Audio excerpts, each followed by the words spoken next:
Hey everybody, welcome back to Game Time Predictions. I'm your host, Ethan Fore, alongside Sam Johnson, and today we are joined by our good friend and NNN's own Pat Timlin. Pat, how are you? Doing phenomenal, guys. There's a lot of Northwestern sports this weekend. What are there, like 9 events today, if you double count softball? Um, Plenty of games to predict, and I couldn't be happy to join you two fellows. And it's almost a blessing in disguise. You say there are 9 events. Men's basketball nowhere on the schedule.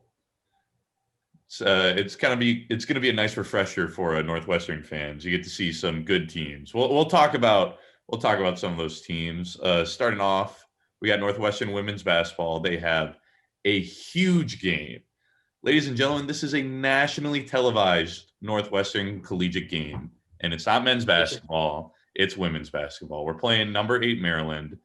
It's the last game of the season for the Northwestern team before they go to the Big Ten tournament. Ethan, let's start with you. How do you predict this matchup to go? Well, really quickly, for any men's basketball diehards, you got your wish last night we're recording this on Friday, so Thursday night, Northwestern finally snapped their 13-game losing streak with just an ugly win against Minnesota. But Sam's anyway, team, by the way, that's on the bubble and probably won't make the tournament anymore because they lost to a Northwestern team that has lost 13 straight. But that's a different story. Different story. We'll talk about it on another show, but crazy. Yeah, I was thinking the same thing, Pat.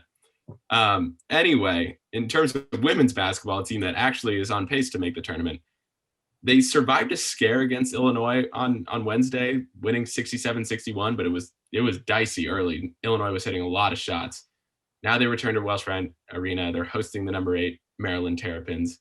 It's a big game, and like Maryland's good for a reason. Like they're talented across the board, really big, which is, again, I've mentioned this, I think, every single show. Northwestern struggles against bigger teams. Northwestern's tallest player is first-year Anna Morris at 6'3".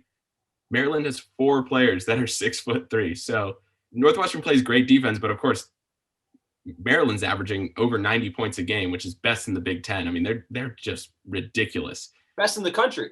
Best in the country. Thank you. I don't know.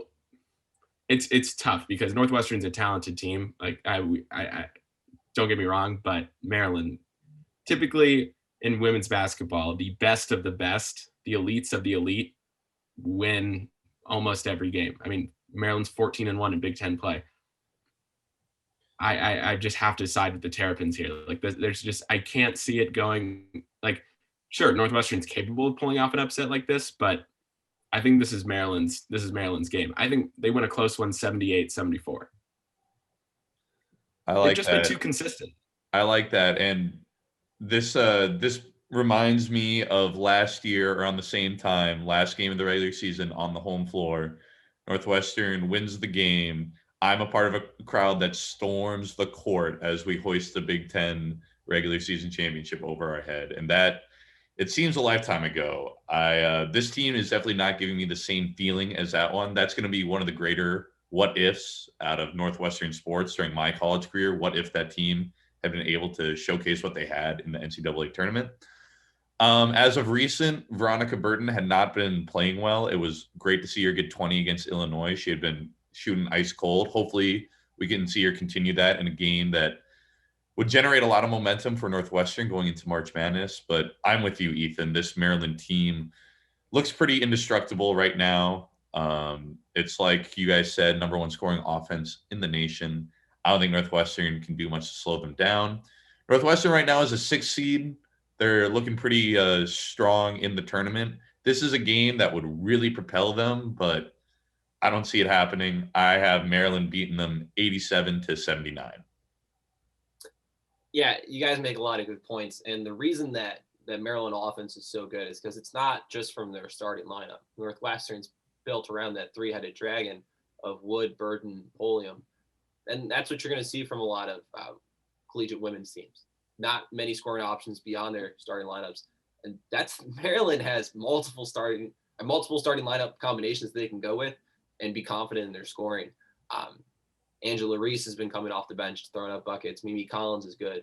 Even when some of their players aren't scoring, they have people to fill in.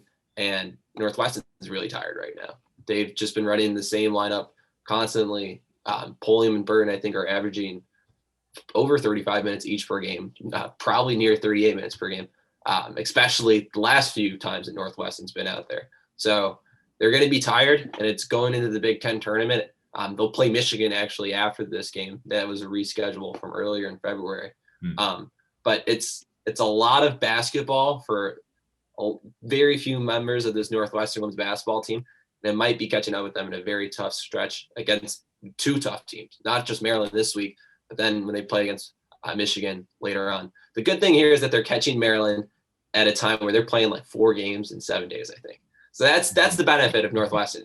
Maryland had to make up some games that they missed because of the Capitol riots that happened early in January. So now Northwestern kind of finds himself in a spot where they're going to catch Maryland a little bit tired, but this is a super dominant Maryland Terrapins team, and it's going to be really hard to beat them. So I think Northwestern plays a little bit better than anticipated, or they would in normal circumstances, given what's going on for both sides. But Maryland probably wins this one by a good 10 to 13 points, I would say. Yeah, and it's like you said, Pat, they have so many scoring options, a lot of members on their team in double digits average on the season, and they're deep. They have 4 games in 7 days, but they have a lot of options to go to. It's like you said, they're mixing up the starting lineup. They have players at will, and that'll be a great game to watch on ESPN on Sunday. Let's move now to the women's volleyball matchup. Northwestern has a good one against Iowa, and lucky for us, we have a little bit of an expert in the subject of Northwestern women's volleyball. Pat Timlin is not just a pretty face; he has the knowledge too. Why don't you start us off? How do you see this matchup going against Iowa? Yeah, I mean, Iowa is a team that's given Northwestern troubles in these past 2 years, I would say. A team that's not very good when you compare them with the rest of the Big Ten. But Northwestern has this problem of playing down to their talent level. And thankfully, at the beginning of the season, they swept Rutgers in 6 sets. 2 games, 6 sets, boom. That's all they needed. And that was a good sign. But then they had this 3-week hiatus. And then they played a Purdue team. And that's not a team that you want to play when you haven't played volleyball in 3 weeks, because they're so well composed defensively. And they've also got some pretty solid hitters. So I think when you go up against a team like Iowa, who has some height, has some good players, Iowa's not very good at all. They're only 2 wins. They've lost to Indiana and Rutgers, and they're all kind of fighting for that bottom seat. Northwestern doesn't want to lose these games this weekend, because then it gets itself in the conversation of the bottom with Indiana, with Rutgers, with Iowa. So you take care of business tonight and tomorrow. It's going to be tough. Why? Because they've had 3 weeks off. They've had the COVID preventing some of their players from getting back to practicing, despite not having COVID anymore. There's some odd Big Ten procedures limiting them. Then they're warming up for tonight's game. Kiara McNulty looks a little hobbled. That's not a good sign. Your starting center's out. So who do you have to go to? Well, this is finally a time that we'll see 6'3" Michigan native Alexa Rousseau play. She's really, really good. Highly touted coming out of high school. She's going to give Northwestern a look at set it that they haven't had in a while. Kiara McNulty has been dominating it. She's not over 6 feet tall. She's more of a defensive, gifted center in the back row.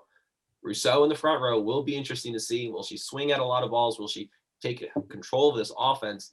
And will the passing really firm up? Charlotte Chronister and Megan Miller didn't have the cleanest outing against Purdue, and that led to the hitting struggling. So when you have a new setter in there, you have to help her out by setting it up with strong passing in the back. And Megan Miller's looked great this season. It's a very nice addition to the Northwestern backcourt that has been going through liberos, especially last year when they really couldn't figure out who would be that person, trying so many different combinations in the backcourt. This should be a good gauge of how Northwestern will look after their 3-week pause. You'll finally see them in a game where they'll have a chance to win and play their style of volleyball. They'll be in control of the tempo and everything. It's a home match. I mean, you might say it doesn't matter, there's not fans there. Well, it does matter, okay? Trust me. In the Big Ten, when there are fans there, it's not good to be anywhere. And Welsh Ryan typically doesn't have fans, so they'll feel at home. I expect Northwestern to probably drop a set, maybe 2, maybe even 3 this weekend. But I expect them to win both matches.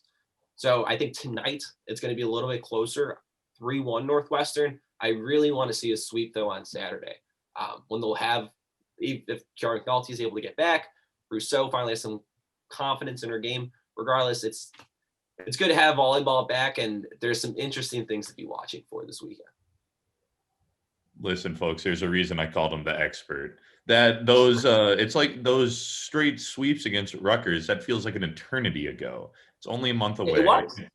In No, reality, it wasn't a turn ago. There's so much volleyball that's happened. It's crazy how much the season was gone down because of the COVID outbreak. And I mean, it's good to have them back. it's like it's still the beginning of the season for this team, and it's exactly like you said. It's what Ethan and I talked about last week. It's so hard to come off that 3-week stretch against Purdue, and you saw it on the court. It was lackluster. It was nice to pick up a set on the Saturday game and give us some momentum, at least going forward into this week. I'm with you, Pat. I agree that Iowa is certainly in the bottom of the Big Ten in terms of volleyball. And I know Northwestern, it's not just women's volleyball. Northwestern teams just have a habit of playing down to their competition. But I think that they're able to pull this one out. I'm a little less optimistic than you. I have them dropping a set both Friday and Saturday, but 3-1 in both those games. I guess. Oh, go ahead, Pat. No, I'm just gonna talk some nonsense about Rutgers, and it has nothing to do with this. So go ahead, Ethan. Okay. Well, I mean, I feel like I'm a little less optimistic than both of you. I mean, Northwestern should, in my opinion, handily beat Iowa. But when you're playing catch up, like when you've played 4 matches, when the rest of the Big Ten has played 10, it's just weird, and it's a weird dynamic. And Iowa's only won 2, so like again, this is a winnable weekend for the Wildcats. That was some really nice alliteration that was unintentional, I swear. But I'm just a little concerned. I still think they win both matches. I'll say that. But I think 3-2 on Friday night and 3-1 on Saturday. There's just something, I don't know. They've got to figure something out after the long layoff. We'll see how it goes. But I still think they win both matches. Yeah, how about that? Three analysts, Northwestern across the board. That's rare. Love to hear that. You say it's rare, but I'm going to hop into this next game because this is a team that is fun to talk about. There are very few Northwestern teams where you look at the NCAA website and number 1 in some statistic, there sits the Northwestern Wildcats. I get it's early in the season, but this women's lacrosse team is a wagon. The Northwestern women's lacrosse offense is number 1 in the nation. And that's, like I said, it's not something I get to say a lot about my team. It gets me excited. I can't say much about their competition. Johns Hopkins, a team that they beat earlier in the week, they had a loss earlier in the season. Northwestern, they're number 4 in the country. They're really looking like it. They're steamrolling these teams. Izzy Skane is the highest scoring player in the country right now in terms of points per games. She had 18 combined goals and assists in her first 2 games. That's nuts. I think they keep it going. Johns Hopkins, they already proved that they're a better team than them earlier in the week. I think they just put the nail in the coffin. Northwestern keeps steamrolling 16-9. Take this one, Pat. You go. I mean, I like the play of Izzy Skane. She incredible goal scorer. Lauren Gilbert is definitely the complimentary type scorer that you want to Izzy Skane. Izzy Skane's going to power you over with these really hard shots. They're super accurate with behind the backs, with the dazzling plays. Lauren Gilbert's one of the fastest attackers in the country. So by having her as that like second punch, your 1-2 punch, putting up goals, you can't be happier if you're Coach Kelly Monte Hiller. So definitely taking Northwestern in this one. I'll keep it short, simple. They probably drop another 20 piece. Do they win by 20? No, but they'll score 21. John Hopkins probably gets 13. You know, I feel bad for Johns Hopkins because they're not a bad team. They're right around there, like in like others receiving votes rankings, but they've just played 2 good Big Ten teams to start their season, Rutgers and now Northwestern. Northwestern's just an offensive machine, quite frankly. I mean, Pat talked about Izzy Skane and Lauren Gilbert. They're just ridiculous. 9 different players scored against Johns Hopkins earlier in the week. 5 of them scored more or 2 goals or more. I mean, when you're that deep on offense, when so many people can score for you, it's just really hard to stop. And it's pretty cool to watch the Northwestern team dominate the way this lacrosse team can dominate, when usually every Northwestern team is, playing in these like nail biting, gutsy games where it's just like go either way. Northwestern lacrosse takes care of business. I think I don't know if they pull off the 20 piece, but I will say 18-11. The Wildcats beat the Blue Jays, but again, I think it's a pretty easy win. And again, this is no slight to Johns Hopkins. They're a good team. They've got a tough slate at the start of the season. Yeah, that's all right. With that, if there's no other things to add, you've been watching Game Time Predictions. Thank you so much, Pat, for joining us. For Sam Johnson, I'm Ethan Fore. We'll see you next week.